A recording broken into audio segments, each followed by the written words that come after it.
Hello mga boss, nandito tayo ngayon sa Bicol, sa tabi ng dagat. Mag-change oil tayo gamit ang Dino Oil. Ang change oil natin, bangka. Pero hindi itong bangkan to kasi maliit. Yung bangkang ayun, malaki. O, diba? So pupunta natin yon, change oil natin. Ang gagamitin natin, walang iba na ginagamit natin kundi itong synthetic na diesel engine ng Dino Oil.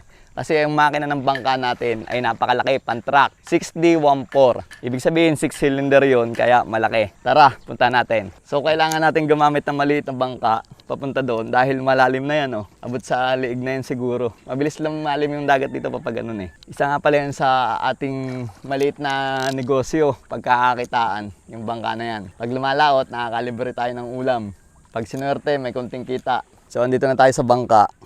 Pansin nyo na akin to dahil ayan o, cooler pa lang, nakalagay na Boss Vic. Hindi na may kakila, di ba? Sa akin to. Tara, punta tayo dito sa makina. So, ito yung makina natin o. Ayan o, si Kato. Nasa ilalim ng bangka. Si Kato, hindi lang pang L3, pang bangka pa yung pwede. Napakalaki ng makina natin o. Ayan o. Hanggang dun. Iba mapapanood nyo dahil sanay kayo sa motor o kaya sasakyan. Ngayon lang tayo nag-vlog ng bangka. Tatanggal namin yung filter kasi mali yata yung nabili kong oil filter. Ito yung nabili ko na filter. Iba oh.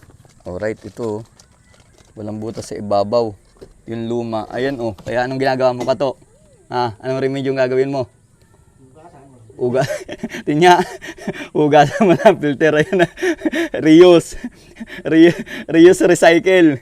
Yan yung filter, hinugasan na lang ni Kato. Kasi parang pume, parang filter ng tubig ng mineral. Wala pa naman na gasinong dumi. Ang history nito boss, binili ko to surplus Japan. Ibig sabihin, surplus Japan, hindi pa ito nagagamit dito sa Pilipinas, itong makina na to. Ayun yan merong tornilyo doon na tagusan, nakaruskas dito sa ibabaw. Pasyal ko kayo dito.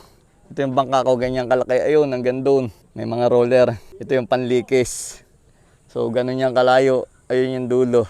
Diba? Malaki yung bangka. Ayan Boss Vic. Tatang. Ngiram lang tayo minsan pero may nakalsulat dyan. Ayan Vic pa rin. Doon, lalaw tayo. Ang tawag dito sa nilalawtan namin to is Ragay Golf. Malaking sakop ng Ragay Golf. Yung banda rito, sa Narciso, Quezon. Bandang Quezon na yan, San Francisco, Quezon. Yun naman sa banda ron ay naando na yung Masbate, mga Burias Island. Tapos dito, bandang Naga, Sipoco, Pasakaw. Alright. Dito tayo sa cove ng, pinaka-cove ito ng Ragay. Naandun yung highway papunta ng Bicol, Legazpi. Nagsasali na kami ng Dino Oil. Ito yung ginagamit natin. Synthetic diesel engine oil ng Dino Oil. Lahat naman ginagamit natin to sa L3. Ito pan diesel to. Iba yung pang makina ng big bike. Gasolina kasi yun eh. So ang sukat nito, 12 liters. Ito naman yung pangatlo.